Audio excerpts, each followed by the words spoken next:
ನಮಸ್ತೆ ಸ್ನೇಹಿತರೆ, ಭಕ್ತಿಭಾವ ಚಾನಲ್ಗೆ ನಿಮಗೆಲ್ಲರಿಗೂ ಸ್ವಾಗತ. ಇವತ್ತಿನ ಅಧ್ಯಾಯ ವಚನ ಶ್ರೀದೇವಿ ಮಹಾತ್ಮೆಯ 14ನೆಯ ಅಧ್ಯಾಯ ನಿಶುಂಭವಧೆ.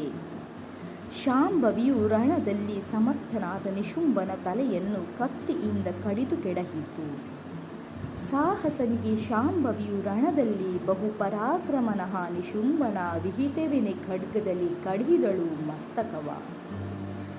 ರಕ್ತಬೀಜನು ಮರಣ ಹೊಂದಿಯುವುದನ್ನು ನೋಡಿ ಬಲಿಷ್ಠರಾದ ನಿಶುಂಭರು ರಕ್ತನಯನರಾಗಿ ಕೋಪೋದ್ರೇಕದಿಂದ ಹೊರಟು ಮಹಾ ಸೈನ್ಯದೊಡನೆ ಅಂಬೆಯನ್ನು ಮುತ್ತಿ ಆಕೆಯ ಮೇಲೆ ಎಡೆಬಿಡದೆ ಬಾಣಗಳನ್ನು ಸುರಿಸಿದರು.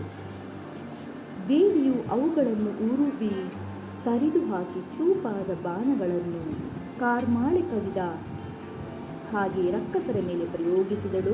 ಈ ದೈತ್ಯರಿಬ್ಬರು ದೇವಿಯ ಬಾಣಗಳನ್ನು ಪಾಯದಿಂದ ತಪ್ಪಿಸಿಕೊಂಡು ಸರ್ವಸಾಕ್ಷಿಭೂತಳಾದ ಪರಾಂಬೆಯನ್ನು ಅಸಂಖ್ಯ ಬಾಣಾವಳಿಗಳಿಂದ ತುಂಬಿದರು.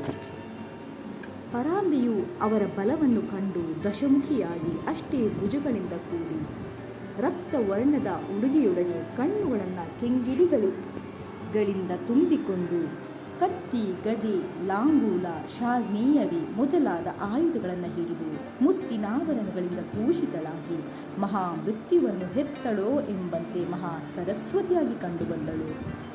ಹಾಗೆ ವಿರಾಟ್ ರೂಪಿಣಿಯಾಗಿ ಅವರ ಶರಗಳನ್ನೆಲ್ಲ ನಿಮಿಷ ಮಾತ್ರದಲ್ಲಿ ಕಡಿದು ಹಾಕಿ ನಿಶುಂಭನ ಧನುಸ್ಸು, ಸಾರಥಿ, ಕುದುರೆ, ಧ್ವಜ, ರಥಾದಿಗಳನ್ನು ಧೂಳೀಪಟ ಮಾಡಿದಳು. ಆಗ ರಾಕ್ಷಸ ರಾಜನು ಭಯಂಕರವಾದ ಖಡ್ಗವನ್ನು ದೇವಿಯ ಮೇಲೆ ತೂರಿದನು. ರಾಕ್ಷಸನು ತೂರಿದ ಖಡ್ಗವು ಥಳಥಳನೆ ಹೊಳೆಯಿತು. ಅದರ ಜ್ವಾಲೆ ಕಂಡು ದೇವಿಗಳ ಮೈ ಜುಮ್ಮೆಂದಿತು, ರೋಮಗಳೆದ್ದವು. ಅವರೆಲ್ಲರೂ ಭಯದಿಂದ ಕಂಪಿಸಿದರು. ದಿಕ್ಪತಿಗಳು ಸಹ ಭಯವಿಫಲರಾದರು. ಖಡ್ಗವು ಜ್ವಾಲೆಯನ್ನು ಉಗುಳುತ್ತಾ ನಡೆದು ಸಿಂಹದ ತಲೆಗೆ ಬಡಿಯುವುದರಲ್ಲಿದ್ದಾಗ ದೈತ್ಯರು ಉಘೆ ಎಂದು ಘೋಷಿಸಿದರು. ಮಹಾತಾಯಿಯು ಆ ಖಡ್ಗವು ಸಿಂಹಕ್ಕೆ ತಾಗುವ ಮೊದಲೇ ಅದನ್ನು ಕಡಿದಳು.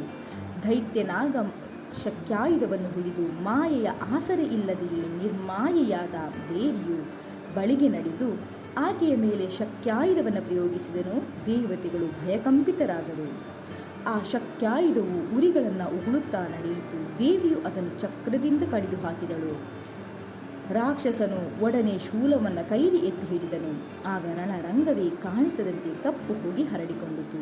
ಶೂಲದ ಅಲಗು ಆ ಹೊಗೆಯ ಸುಳಿಯಲ್ಲಿ ಶತಸೂರ್ಯ ತೇಜಸ್ಸಿನಿಂದ ನಿಗಿ ಹೊಳೆಯಿತು. ಅದರ ಜ್ವಾಲ ದಾಳಿಯಿಂದ ಸಮುದ್ರಗಳೆಲ್ಲ ಬತ್ತಿದವು. ಹೀಗೆ ಉರಿಯನ್ನು ಉಗುಳುತ್ತಿರಲು ದೇವತೆಗಳೆಲ್ಲರೂ ಹೆದರಿ ತಮ್ಮ ಅಂತ್ಯವೇ ಆಯಿತೆಂದು ಭಾವಿಸಿ ಹಿಮಾಚಲ ಪರ್ವತದ ಮರೆಯಲ್ಲಿ ಅಡಗತೊಡಗಿದರು.